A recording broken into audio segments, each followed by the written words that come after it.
Michelle is a musician with albums released as Everyone Except Me and artist behind the post-apocalyptic webcomic Stray Cats. She's kind, a bit shy, and furiously creative. Henrique is a filmmaker with over 24 films and TV shows as producer, director, and occasionally host. He also released a couple of music albums. He's bombastic, larger than life, and tenacious almost to a fault. Together, they've been best friends for a decade. This show is awkward.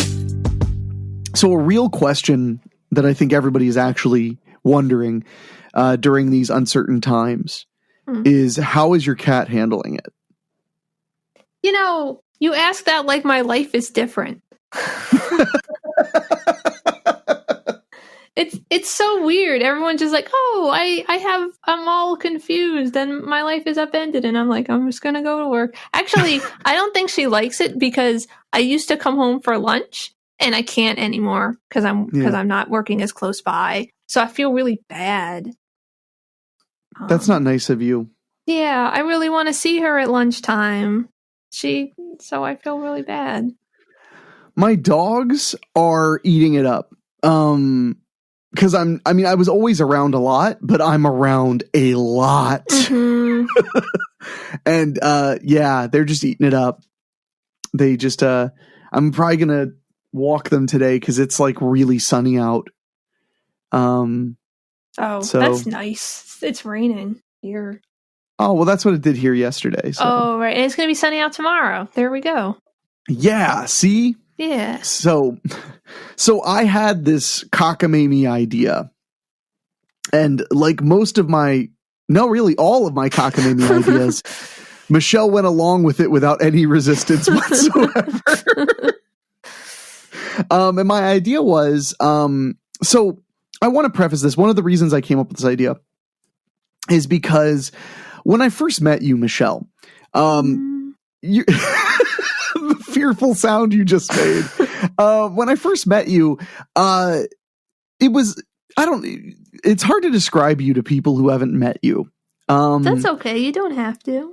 Well, no, I mean, I have to. It's literally what I have to do right now because we're on an audio thing. But like, you can be a little intimidating because you're a bit different but it's true. But like I don't know. Sometimes, intimidation is like the best way to put it. You can be a little intimidating. I don't think it's on purpose at all. It's not. I'm not trying to be intimidating. Well, and it doesn't make any sense to me now that I've known you for like 15 fucking years. Mm-hmm. You know, I don't feel intimidated by you. But when I first met you, there were like a lot of assumptions I made about you that I shouldn't have. And one of them was that like you didn't like, movies and TV very much. Oh yeah. And let's to be totally fair, that was during the time where it was like totally not punk to watch TV. It was like before Netflix basically. Yeah. And now it's just not punk to watch like cable TV. But which you do watch cable TV. Or you did. I honestly right now I pretty much just watch network TV, which also isn't punk. And and then like streaming services. Yeah. But I did for a long time. Yeah. So, but I remember, maybe 5 years ago, when you moved into or 6 years ago, whenever you moved into your first house that you bought, I would call you and you were like, hold on. You were like turning down the TV and you mentioned that you were watching some cable channel. And I was like, whoa, you watch cable? Mm-hmm. You watch television? You don't just sit and better yourself and create art every second of every day, which is sometimes the vibe you give off. So, and that's a positive vibe. But as our friendship has progressed, one really cool thing is that really you are one of the least snobby people I know on the entire planet. That's really true. I'll never forget when I came and took care of you when you were recovering from your shoulder surgery, and we ended up watching all 7 Nightmare on Elm Street movies, all the first 7 Nightmare on Elm Street movies, because you'd never seen them, which I didn't know because I brought the entire box set just to watch one of them that I was feeling like watching. Because I brought movies. I was going to be at your place for like a week, so I was like, I better bring some entertainment. Well, that kind of kind of snowballed into you showing me some anime. Yeah. Which I had never seen any anime. So I think ReZero was the first anime you showed me. Yeah, it was. Yeah. And I really, really enjoyed it. Like a lot. And since then, I feel like you and I have been pretty adamantly sharing media, here and there. And that's what made me think, well, why don't we do that on the show? Why don't we share media, in particular media that just probably neither one would find ever on their own? Yeah. So that's the long way to build up that what we're going to do, and we may do this here and there on occasion on the show, is we're going to occasionally exchange some media and talk about what the other thinks of that media. But with this, it may not necessarily be the best of the best. Because, if I mail you a DVD, it's because I'm like, this is one of the best movies I've ever seen. You got to watch it. This will be a little bit different from that. It'll be more interesting things or things that, whether they're guilty pleasure or whatever you want. I don't really like the phrase guilty pleasures. Yeah, me neither. Yeah. Because I'm not really guilty of my pleasures. I am, but I still don't like the phrase. So with that being said, we did our first media exchange. Mm-hmm. And I figure we'll start with what you sent me. So tell a little bit about what you sent me. So I sent you a fan translated version of Dorohedoro, which is a manga by a person by Hayashida Q. And asked you to read some of it, I guess. Yeah. I mean, that's pretty much a synopsis of what happened.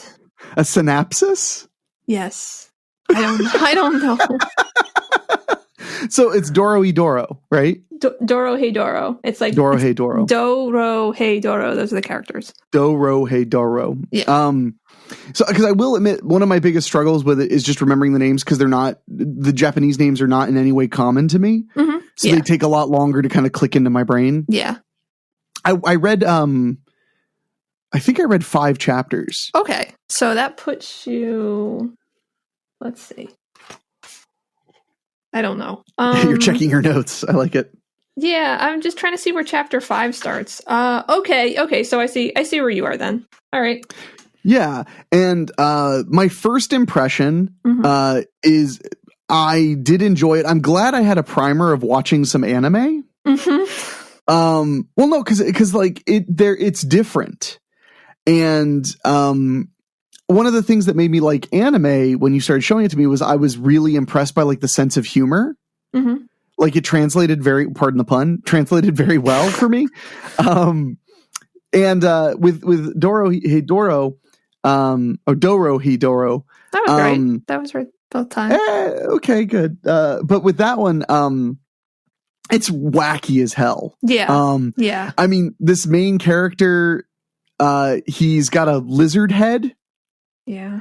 And he, in his spare time, because he has a day job, in his spare time, he hunts magical people who have magic powers, who come into our realm, or a realm like our realm, I guess.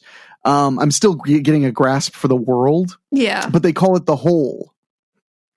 Right? Mm-hmm. Yeah, that's the name of it. Yeah. That's kind of that, but the Whole is basically just where we live, sort of. Mm-hmm. Right? Yeah, it's basically it's our realm. To this point, I'm not sure if the Whole is a city, because there's another place that they go to that's also a Whole. So I just assume basically Whole is just a city in said kind of human-y type world. Gotcha. A really not nice city. So yeah, well, because relatively speaking, from what I've read, when they're in the Whole, the only things that aren't regular life are what the magic people are doing. Exactly. Yeah, everybody's just going about their business. Yeah. Yeah. So he's trying to find who turned his head into a lizard head, basically, and the way he does it is he puts their heads in his mouth, and then the guy inside of him looks at them and tells them something, which is usually, "You are not the one." Mm-hmm. And then he pulls them out. And he says, "What did the guy inside me say to you?" I laughed so hard because you got to remember that first chapter, or even really the first like maybe half of the chapter, I have no idea who any of these characters are, so I thought he was the bad guy. He definitely looks like, because it's difficult for me because I started reading it around the time the anime was getting produced, so I like knew that like he was the good guy, but like if I read back that first chapter, it's very hard to tell like who's. I mean, he definitely looks like he's the aggressor. I mean, he is the aggressor. Well, he is the aggressor, but because he was wronged first. Yeah. By having his head turned into a lizard head. Yeah. So he pulls that guy's head out of his mouth, and then he's like, "What did the guy inside you say?" Which I was just like reading this, and I'm like, "Wow!" There are so many great sentences in Dorohedoro. Dorohedoro. There are so many great sentences. Mm-hmm. Just like I need some breads to calm my nerves. He starts eating loaves of bread. So that's kind of the basic of it. So now he has this friend, a female friend who owns or at least works at like a diner sort of place. I mean, a restaurant. But I would say it's kind of like a Japanese diner. Serves like comfort food. Yeah. Stuff like that, right? Yeah. I think it's just she basically just serves gyoza, but but maybe she makes other stuff too. And there's a great part where he comes in and she's being attacked by a magic person who's like half turned her into a woodlouse. Mm-hmm. And she's like struggling and has like insect pieces of her body. And he just goes, "Wait, did this guy eat my gyoza?"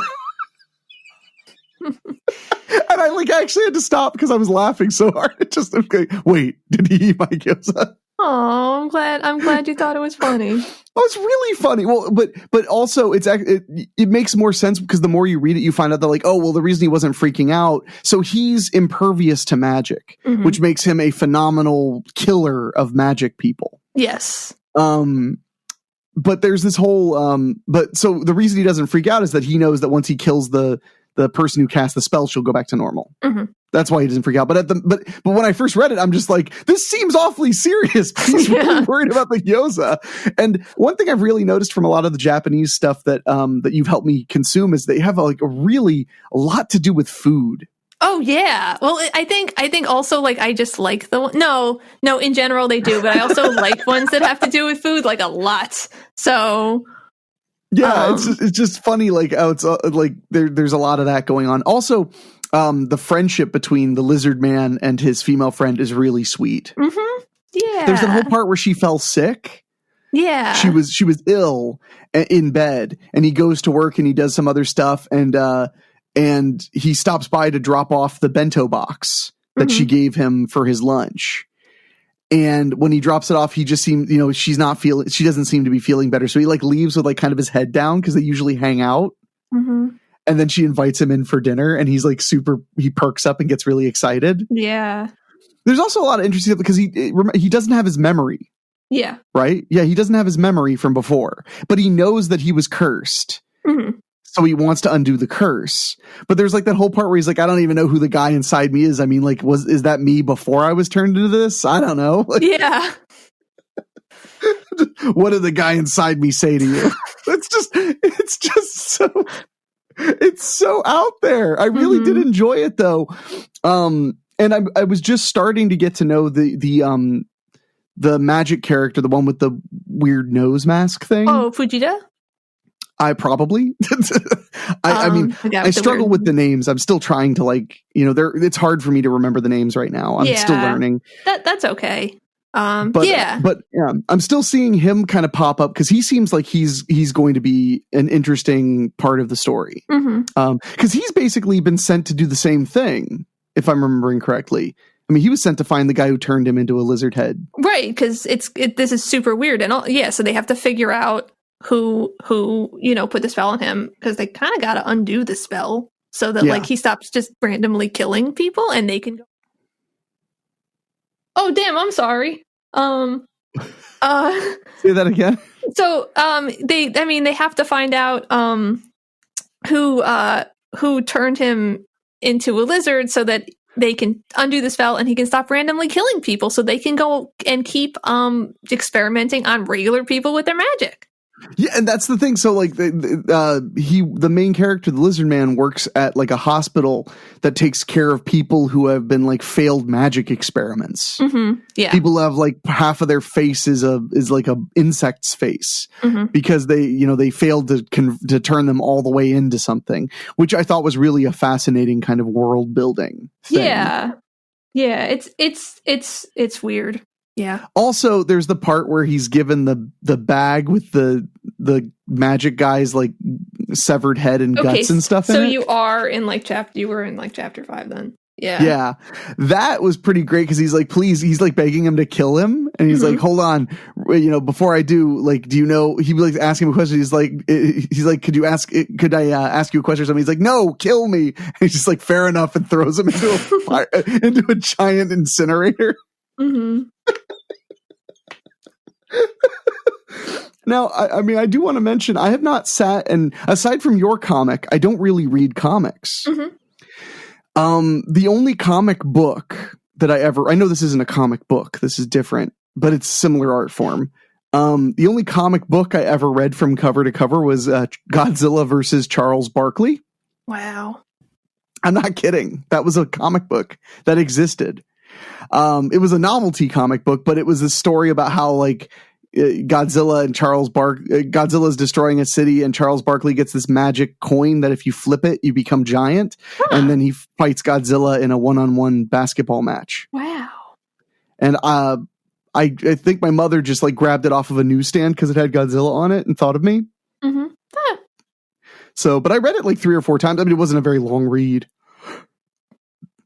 But yeah, so that was the last like comic I read. That and I did, you know what? I did read one omnibus of comics called Voodoo Joe. And that was like a really dark adult comic that was really, really funny. It was done by an artist in Columbus, and I've actually tried looking into it. It seems like there's still stuff out there. You'd probably get a real kick out of Voodoo Joe. He's a guy, actually very similarly, who is cursed. But he was cursed. His entire head is turned into a voodoo mask. Okay. Like one of those wooden voodoo masks. But like his head, he doesn't have a head. He just has a voodoo mask that just kind of is over where his head would be. Like the guy whose head is a gun. Yeah. Yes. But so he has no head. He just has this voodoo mask. But his curse is that he has like voodoo powers, but he has to help people get revenge. Okay. Like that's what his curse is, and if he doesn't do it, then he'll die, I think it was, or he'll suffer or something like that. Okay. So he has to help people get revenge. So he's literally like actively looking for people who are like, need help doing revenge. But then he just does really horrible things because he has all this voodoo power and stuff. Yeah. There was one episode of Voodoo Joe or issue or whatever you want to call it, of Voodoo Joe, where this guy says like, I want revenge on my boss for firing me and making fun of me when I was like leaving or whatever. So Voodoo Joe's like, okay, here's what we're going to do. I'm going to make a special poison, and we're going to put a little bit of that poison in his wife's coffee every morning, and she'll get sicker and sicker, but my poisons are completely undetectable. You can't find them anywhere. In any blood test, but we'll keep sneaking her the poison every single day. She'll get sicker and sicker, and the medical bills will pile up, and he'll take care of her, and he'll lose his job because she's so sick. And then finally, when he's completely destitute, we'll kill her. And the guy's like, all right, I'm in. Like, he's like, yeah, let's do it. So they put a drop of it into her coffee mug, and she takes a sip and then just sits there for a second and then just falls over dead. And the guy's like, what happened? He's like, I don't know. Maybe she's a diabetic or something. And he's like, let's just go upstairs and tell the guy we killed his wife because he's a jerk. And there was one where he reanimated, Voodoo Joe, it was a really off-color comic. Voodoo Joe would reanimate like fetuses from an abortion clinic. Wow. And have them do his bidding as zombies. Oh, jeez. And the guy was so mortified by these like fetus zombies. He was like, could we not use magic? It freaks me out. So they go to this guy's house, and he's like, all right, no magic. So he walks into this house and he's like, all right, my buddy here told me that you fired his mother from a job and then evicted them from their house or whatever. And then he's like, so I'm here to get revenge. He's like, unfortunately, he doesn't want me using magic, so that's why I brought this here tire iron. And he just beats him to death, and there's blood everywhere. Oh And then the guy is just standing there covered in blood, and he's like, can we go back to using magic? And he goes, that a boy. It's a really good comic. And this reminded me of that, because that was probably one of the most enjoyable times I ever had reading a comic. I remember laughing out loud. Yeah. And I laughed out loud reading what is it? Dorohedoro? Dorohedoro. Dorohedoro. Sorry, my Hispanic is sticking out. I'm like, Dorohedoro, right? Mm-hmm. Ole. But yeah, I should see if I can find any Voodoo Joe and send it to you. Yeah. You probably really like it. Yeah, do. But I literally bought that comic like from the guy who wrote the comic at a convention when I was a teenager, a convention I was at selling movies. So, but no, I really enjoyed it. I'm going to read some more of it. Please do. I'm really interested, because if you're in chapter 5, that means you were introduced to some other characters, it looked like at the beginning of the chapter. You got some people just kind of beating the shit out of some people. Yes. Because they're the reason that the guy was in the plastic bag. Yeah. Because they were talking about trash bags. Mm-hmm. Yeah. Yeah.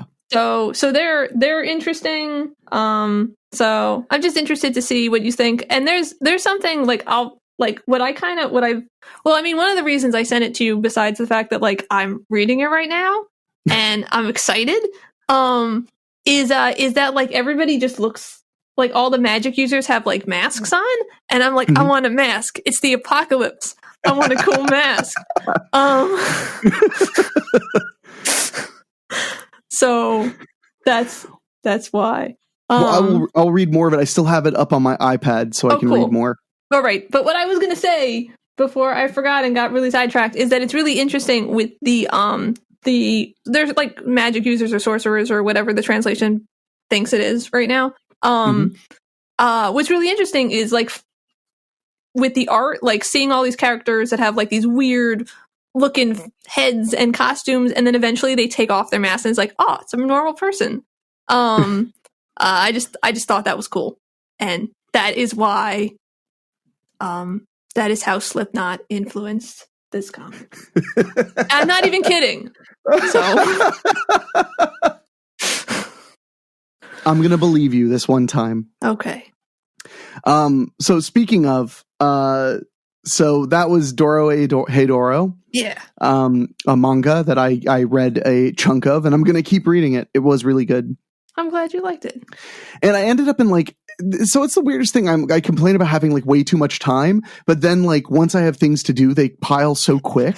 Yeah. So I actually really had to carve out time to read it when I thought I wouldn't have to. No, so I'm just excited that now I'm going to read it and I don't have any assigned time to talk about it. I can just text you when I'm reading a chapter and I like it. Yeah, do. So, because I know all of the things that happen. So, well, but unlike you, I never hand over ongoing things. You're probably mostly going to get movies from me.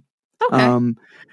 So I sent you the classic, I forget what year, I think it was 87. Okay. I was wondering the year. So now I know. Now I have to know for sure. Cause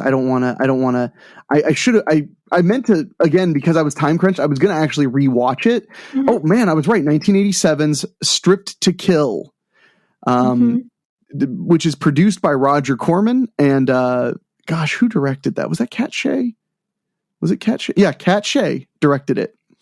And it was the beginning of a massive influx of stripper thrillers that started being made in the late 80s and went all the way into almost the late 90s. Wow. And became staples of like Showtime and Cinemax and HBO. Yeah. But Stripped to Kill is probably one of the best. And I sent it to you. I purposely didn't label the file that I sent you. So did you just play it and let it kind of unravel, or what happened? Exactly. That's exactly what happened. Yeah. Good. I'm glad I made the right decision. So tell me about Stripped to Kill. So I wrote notes so that I wouldn't forget what to tell you. You took notes? Yeah. That's awesome. That's so good. It was really hard too because Gigs was on my lap and I only had one hand. So like I spelled things wrong and well, a lot of people watching that movie only had one hand, I understand.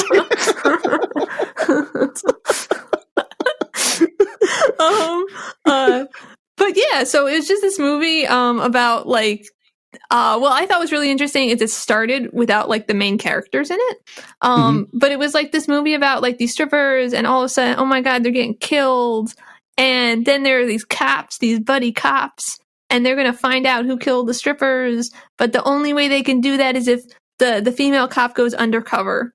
As a stripper. But apparently they didn't totally get permission to do that and she didn't know, which isn't cool. But I thought it was like interesting. What really stuck out to me is that I believe this is the what's that called? The kind of like the blueprint for miscongeniality a little.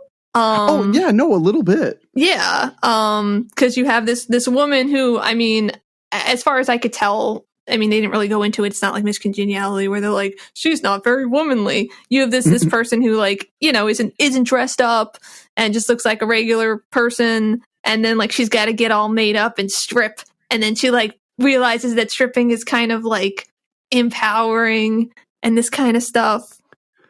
So yeah. Yeah. Well, and of all of the many stripper thriller movies, this one was directed by a woman, and she wrote it with her boyfriend and now husband. Okay. And Kat Shea went on to do some other really interesting stuff as a director. Probably not a lot of stuff you would know, but she did like The Rage, Carrie 2. She also did a sequel to Strip to Kill and a movie called Dance of the Damned, which was another very good kind of a stripper erotic thriller. She also did the movie Poison Ivy, which is kind of a legendary erotic thriller that led to, I think, 2 other sequels. So she's had a pretty decent career in Hollywood. Oh, good for her. Yeah, and it all started with Strip to Kill. That was the first film she directed. That was the first film Roger Corman handed to her. So, and she also wrote a lot too. She wrote almost every movie she did. Cool. So, that movie, I haven't seen it in a year or two. I don't remember it being, because the later ones get a lot sleazier. How sleazy was it? How sleazy was it by your? Because what were your notes? Was that all your notes, or do you have more? Oh, I have tons of notes. But so my main thought was that one of like the male cop at one point says, "I think if I would have seen one more tit, I would have thrown up." That was how I felt.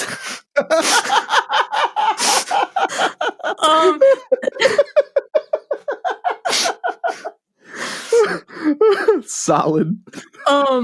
But it wasn't sleazy like in the sense, I don't know how you mean sleazy. It wasn't sleazy in the sense that like there was a lot of like sex or anything. But oh my God, there was so much stripping. And there were, I will say, like, some of these acts were really well choreographed. Like, they did a really good job. So, well, for a low budget movie, it's important to keep in mind, like, that movie probably still cost roughly $500,000 to $250,000. Like, they didn't just go grab a bunch of people and film. They cast the movie and they hired choreographers and or in many cases just actual dancers. But I remember the dancing scenes being pretty intricate. Yeah, they were. So I mean, I thought that was interesting. I learned that I'm definitely not sexually attracted to women. I'm so glad I could help you learn that. Yeah. Just in case I was like, I don't know. No, I'm not. Oh, I do think a lot of these movies, there's a lot to like because there are moments like what you just mentioned where it's like, if I see another tit, I'm going to throw up. Like there are great lines like that. A lot of those movies, as they go and the quality sometimes drops on those like erotic thrillers, there's usually still little moments like that, little moments of kind of brilliance that I really enjoy. Yeah. There's another one which I may end up sending you someday called Strip Teaser. And that one is like phenomenal. There's lots of strip scenes and stuff, but it's like really great characters, really strong script. I really liked it. And it had like a twist that I would have never seen in a million years. Cool. And that's like in the first 7 minutes. Wow. Like a thing happens in the first 7 minutes and you're just like, oh shit. Okay. So, but I will tell you, Strip to Kill began an insane amount of movies, not just from Roger Corman, from everybody, of like somebody is killing people and it's somehow related to a strip club. And the only way to really get close to it is for a lady cop to become a stripper. Yeah. I mean, I could see that. Yeah. Oh my gosh. I mean, and I don't even know how many times Shannon Tweed played that character. Wow. Because these movies were like printing money between foreign markets and television, cable television at night. It was just printing money. There were a couple of these like erotic thrillers that Roger Corman would literally just shoot the exact same script multiple times. He would just change the location and change the name of the characters, and that was it. And they'd go do it again. Wow. Because once they had a script that worked, why change it much? Why not keep all the beats? So I guess. But what other notes do you have about Strip to Kill? Once I was watching it, I was like, wow, I should have instead of sending you Dorohedoro, which I think is better quality, at least at the beginning, I should have had you watch like the first episode of Devilman Crybaby, because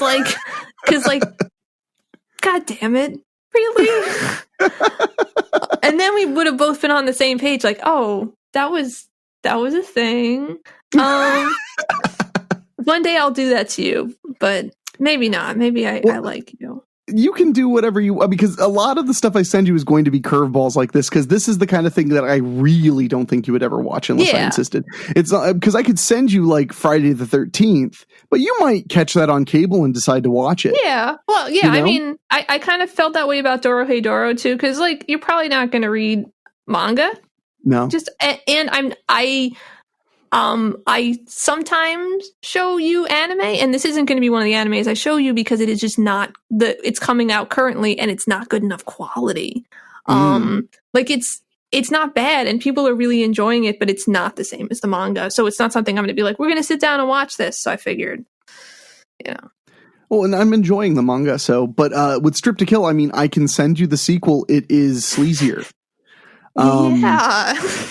Actually, the sequel has one of my favorite things because it's almost, it's not snarky, but it's self-aware. Like in that one, it doesn't have another lady cop becoming a stripper, but it has a stripper who may have witnessed something.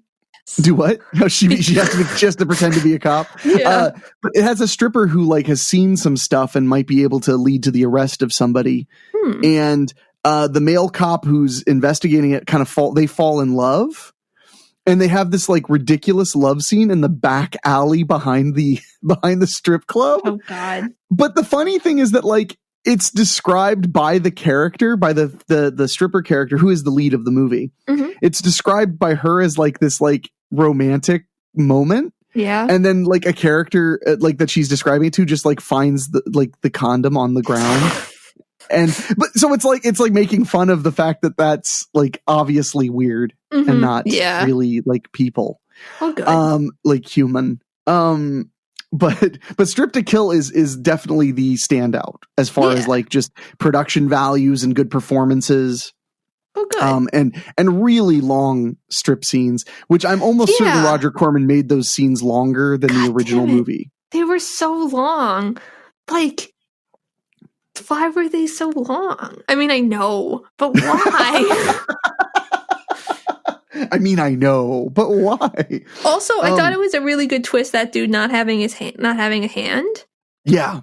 I did not see that coming. So there was some fun stuff in there. The other thing is, so one interesting thing that happens with movie types is that as a type of movie is being exploited over and over again for profits, oftentimes they either go one of two ways. They either go extremely downhill, like just nobody cares at all, or people get bored, so they start becoming more creative. There were a couple of those. I think Dance of Death might have been one of them. There were a couple of those stripper movies that like went really in like really, really dark places. Like they had one where like the murderer is watching a girl dance and he's fantasizing about killing her like while she's dancing, but his fantasies keep getting interrupted by him remembering his uncle molesting him. Oh my God, what? Right? Oh my God. But like that's some hardcore storytelling though. I mean, like he's a murderer. He's evil. You know, he's got damage. He's not just this for the sake of this. So there are some that are like really kind of fun and challenging. Yeah. And then there are other ones. In fact, there are some of them that I have actually sincerely had trouble getting through. Wow. Yeah. I will get through all of them though. But it's funny because like this guy named David Dakota, he's a filmmaker. He made tons of B movies, still is, but he's made tons of B movies. He came out in the 90s as gay, and he had done tons of these like women prancing around, you know, in their underwear movies. And he started occasionally making a movie with guys, you know, walking around in their tighty whities. And he discovered that he could click with the gay audience and also the teenage girl audience. Yeah. Because they weren't naked. They were in their underwear, but they were like really fit dudes. And now most of the movies he makes are either like Lifetime thrillers or they're movies kind of for gay audiences. Okay. And it's funny, I've watched a bunch of his movies for gay audiences, and some people have told me like, but how did you stand like the shower scenes for forever and the da-da-da-da-da? And I'm like, and I always tell them, I'm like, to be honest, I mean, I love the female form as much as anybody, but after like a minute and a half of showering, even a beautiful woman, I tune out. Yeah. Like, so I just, when the guys are showering, I'm like, yeah, he's got nice abs. And then I just kind of tune out because I'm just waiting for it to end to get to the next thing. So it's, you know, it's interesting how that works. What are your other notes? Do you have any other notes? I'm like, I can't believe you took notes. That's so great. I don't have too many other notes. I have one that says, "You're a cop, figure it out," but I can't remember when they said that now. I just remember thinking like, what?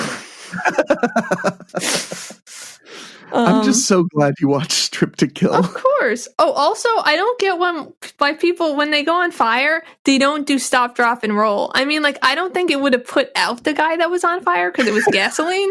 But, like, could you try? Instead of going and, like, just running around. I'm going to remember that when you catch on fire. I'm going to remember. I'm going to stop, drop, and roll. Okay. They've been telling me to do that forever. They tell you to do a lot of things you don't do. Yeah, but I'll do that. I don't know. Is there anything else you need to say about Strip to Kill? The only other thing that I have on here that wasn't already covered is I thought it was cool that like he was like, here, you don't know how to use it. You don't know how to tell if someone's gonna like stab you with a knife. Like, let me show you knife skills. And then she got to use them later in the movie. And I was like, yay, that wasn't for nothing. So, yeah. Well, and there's, you know, say what you want. These movies are obviously exploitation, but the female characters are like both the victims and the heroes most of the time. Like they're just, the movies are just entirely about females for the most part. Yeah. Yeah. So that's at least kind of refreshing, especially for that era. Yeah. So I'm just glad that you finally filed away whether or not you have sexual feelings towards women. So at least there's that. Yeah. Thanks for listening. You can email us at thisshowIsAwkward@gmail.com or go to awkwardshow.com or whatever. See you next time.